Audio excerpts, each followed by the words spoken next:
Дорогие наши подписчики, наши добрые старые друзья, а также те, кто недавно подписался и начал смотреть видео канала «Израиль с Павлом Ларисой». Всем огромный привет со святой земли Израиля. Несколько дней назад мы окунулись в море снятых нам ранее сюжетов об Израиле и очень пожалели о том, что столько всего интересного из рассказанного и показанного просто утонуло в глубинах YouTube и забылось, остановившись на нескольких тысячах просмотров. Так родилась тема этого сюжета, где мы используем материалы домашнего видеоархива. И не удивляйтесь тому, что одновременно в одном фильме вы встретите и Иерусалим, и нас в Иерусалиме, и летом, и зимой. Мы вспомним Иерусалим, пройдя по крепостным стенам. Мы пройдем также по улочкам внутри стен. Есть что показать и на что посмотреть и вне стен старого города.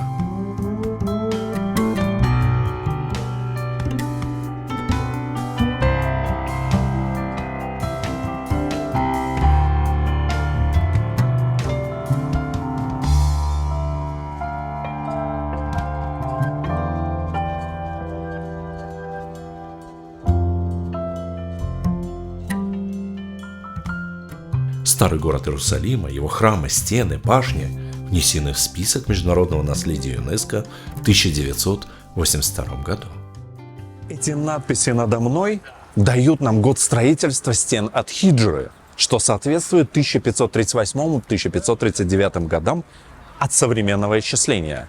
А еще эти надписи прославляют величайшего султана Сулеймана, владельца земель Рума, арабов и персов, сына Селима хана. Того самого известного Сулеймана Великолепного, который именем Аллаха Милосердного и Всемилостивого приказал построить вот эти стены.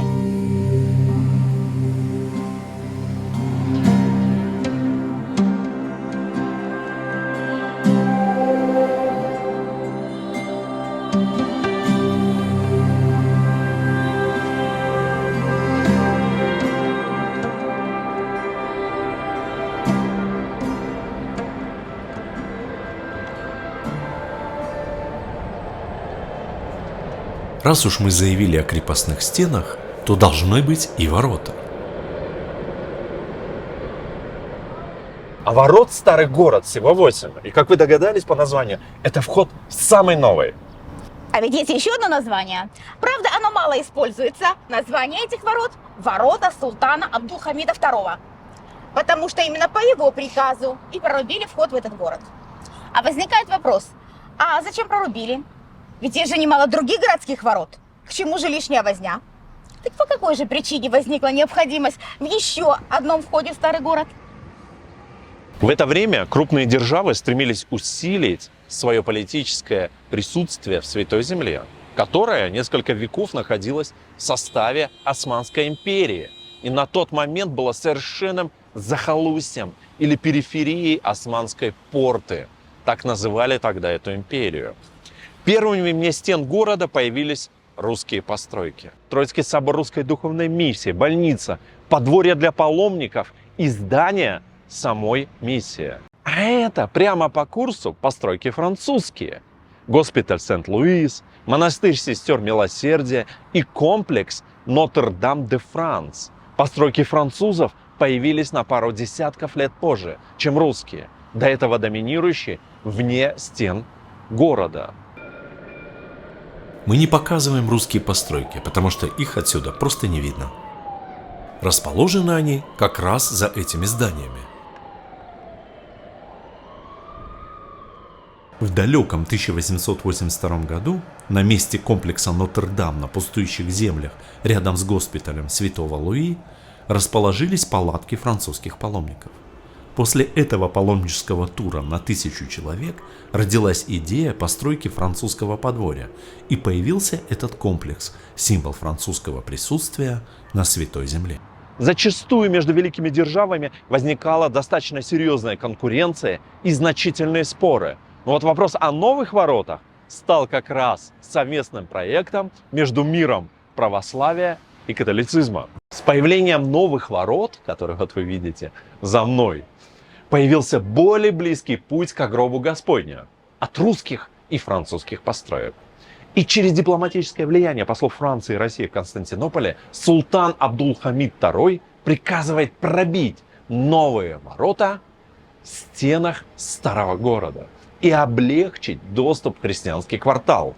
Произошло это событие в 1889 году. А в феврале 2023 года мы гуляли по крепостным стенам и даже стояли над этими воротами. Дорогие друзья, я стою прямо над новыми воротами старого города. Одно дело в них входить, другое дело из них выходить, но стоять над ними — это совершенно другое ощущение. И что я вижу внизу? Молодежную экскурсию на таком интересном виде транспорта. Наблюдаем.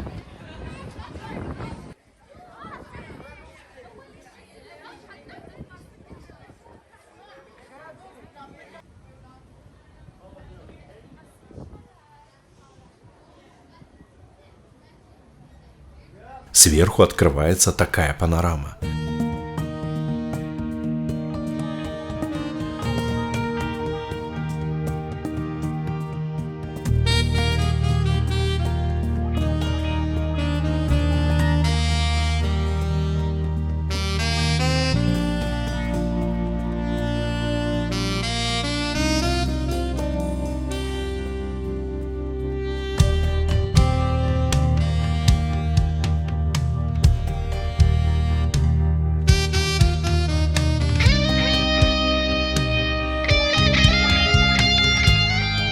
Это еще одно впечатляющее здание. Бывший итальянский госпиталь известного архитектора Антонио Барлуцци.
А теперь из зимы в лето 2021 года.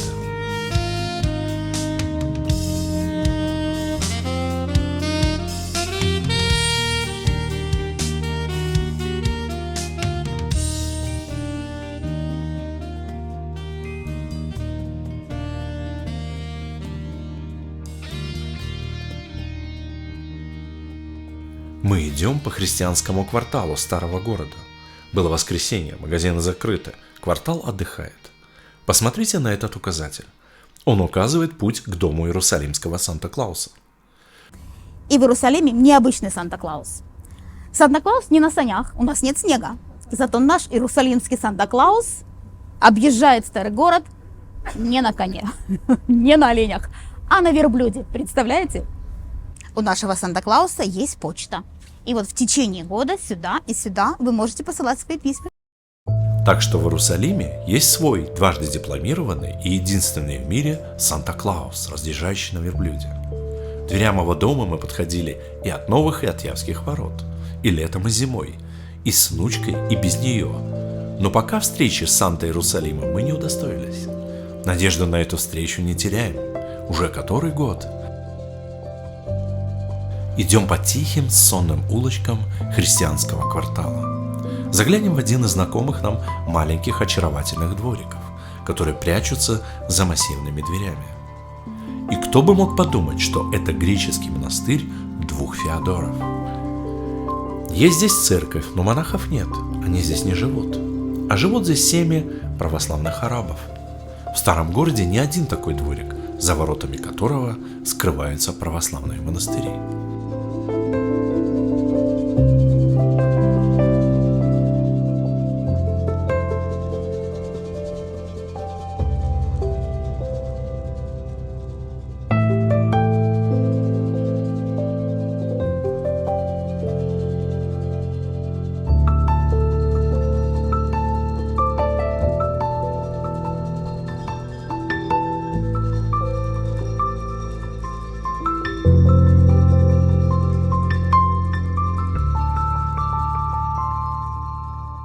Эта розовая кошка безмятежно проводила время во дворике монастыря святителя Николая Чудотворца.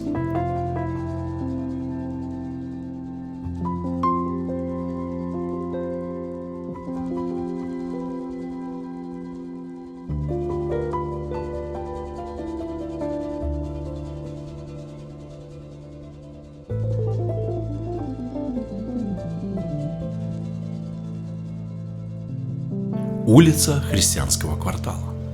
Почти все закрыто, потому что, напомним, воскресный день. На этой улице можно запросто пройтись по камням из мостовой древнего Иерусалима. Не ошибемся, если скажем, что им более 2000 лет.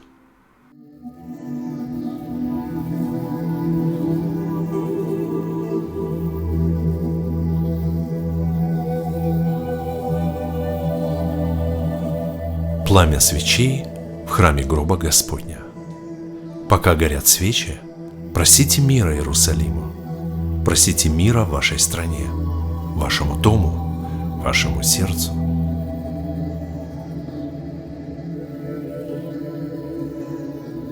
Иудаизм, христианство, ислам.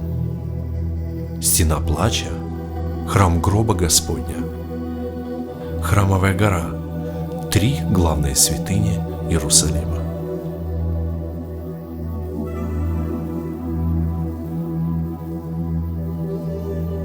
Вскользь о них не расскажешь, поэтому побываем там в другой раз. Торговыми рядами вдоль улиц старого города идем к воротам Явским.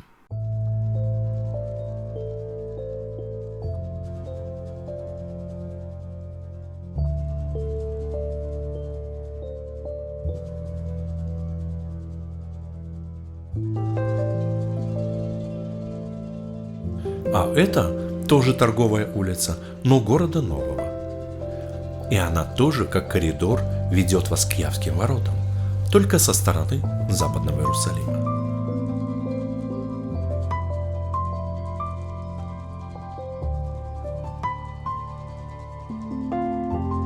Пройдя 600 метров, вы поднимаетесь по мосту, вот он, к Явским воротам старого города. Дорогие друзья, я тоже хочу вам сказать из Иерусалима привет. Явские – самое распространенное название этих ворот и самый популярный вход в старый город.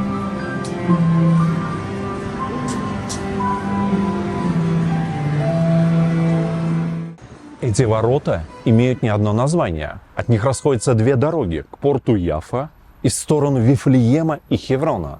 Арабы называют Хеврон Аль-Халиль, то есть город друга Бога. Под другом Бога подразумевается Авраам, Ибрагим в арабской традиции. Так вот, второе название этих ворот – ворота друга Бога. До середины 19 столетия все ворота города открывались с восходом и закрывались на закате солнца. А что же ночью? А ночью кто не успел, тот опоздал. Вне стен, кроме диких зверей и диких бедуинов-грабителей, ничего не было.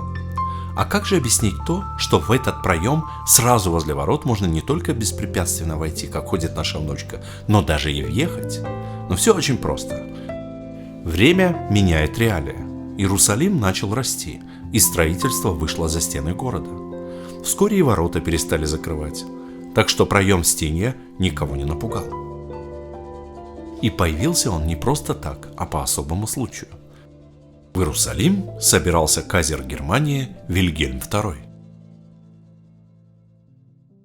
Приезд Вильгельма был большим событием в жизни Иерусалима.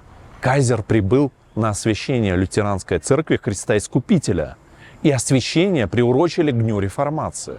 Иерусалим был главной целью его очень насыщенной религиозно-туристической программы. Его сопровождало огромное количество народа, от членов правительства и служителей церкви до простых паломников. Всем этим занималась английская туристическая компания Кука. Для Вильгельма эта поездка осталась одним из самых светлых воспоминаний в жизни. У Явских ворот в ожидании Кайзера. 1898 год.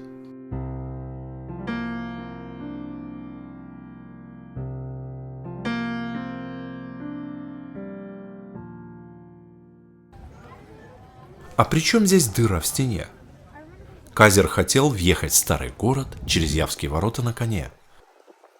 Но турецкая власть города посчитала это оскорбительным. Компромисс все-таки нашелся. На коне так на коне, только не через ворота. По этому случаю и появился проем в стене. Проем появился и остался навсегда. Но посмотрите внимательно, что мы видим на историческом кадре. Явские ворота с часовой башней. Ее построили в честь 25-летнего правления и чтобы увековечить память султана Абдулхамида II. Того самого султана, который дал разрешение на строительство новых ворот. Но башню построили не сразу, и простояла она недолго. Нет, она не рухнула в 1927 году из-за большого землетрясения. Ее судьба решилась еще раньше. В 1922 году британские власти по приказу губернатора Иерусалима Рональда Сторса решили ее демонтировать по эстетическим соображениям и перенести в другое место. А потом не стали заморачиваться с переносом, разобрали строения и камни были распроданы. С высоты крепостной стены у Явских ворот мы смотрим на новые районы западного Иерусалима. Дорога уходит вниз по ущелью. Над ущельем на холме старый город. Зеленая лужайка справа от дороги – это место, с которым мы вас познакомим. И снова из зимы в лето.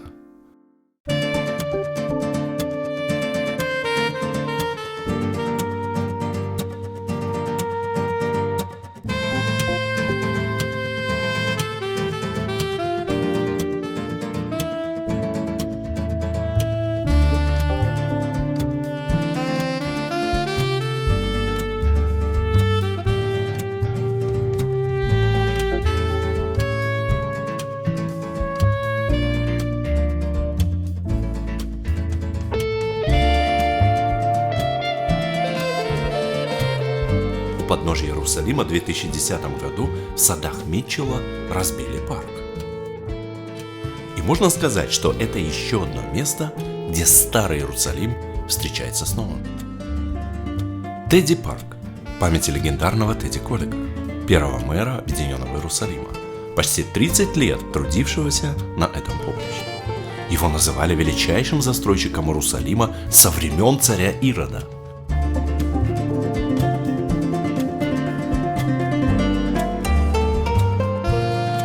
На улице 35 градусов. Детям, беззаботно плескающимся в воде, можно позавидовать. А чуть дальше расположен светомузыкальный фонтан Хасенфельда. Вот там-то раздолье. Итак, каждый круглый час фонтан включается. 256 струй фонтана включаются по расписанию, и дети весело резвятся в его струях.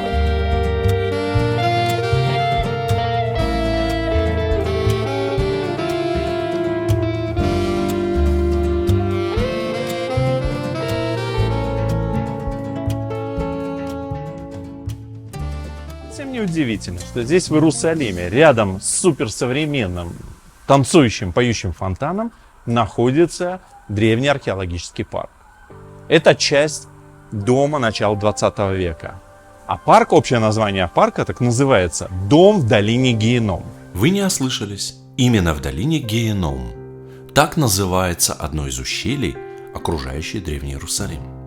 Один из факторов заселения места в древности – это фактор стратегический.